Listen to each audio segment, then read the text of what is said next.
প্রশ্ন হলো যে কেউ যদি আত্মহত্যা করে, শুধু ফাঁসি না, কেউ ফাঁসি দিল, কেউ বিষ খেয়ে মরলো, কেউ আরো বিল্ডিং থেকে ঝাঁপ দিয়ে মরলো, আর কিছু করলো, যারা আত্মহত্যা করে এটা হলো কাবিরা গুনাহ।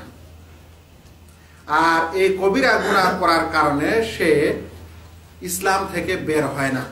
আহলুস সুন্নাহ ওয়াল জামাতের আকীদা ও বিশ্বাস হলো যে ঈমানের পর কেউ যদি মুরতাকিবুল কাবিরা হয়, মানে বড় গুনাহগার হয়, তাহলে সে ইসলাম থেকে বের হয় না।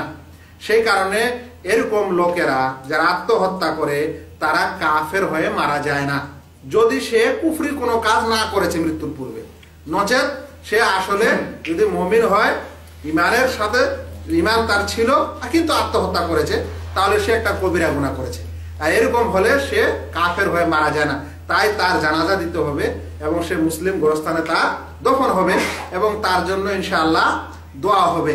এরকম কবিরা গুনাহকারী যারা পৃথিবী থেকে কবিরা গুনাহ করে মারা যাবে, যদি সে তওবা করে মারা যায় আর আল্লাহ যদি তার তওবা কবুল করে নেন, তাহলে সে ক্ষমা প্রাপ্ত হয়ে যাবে।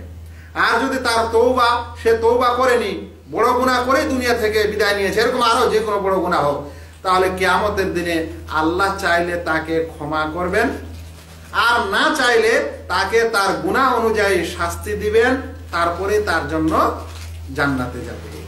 কিন্তু কুফরি ও শিরক করে মারা গেলে আর সে জান্নাতে যাওয়ার রাস্তা পাবে না বা হবে না।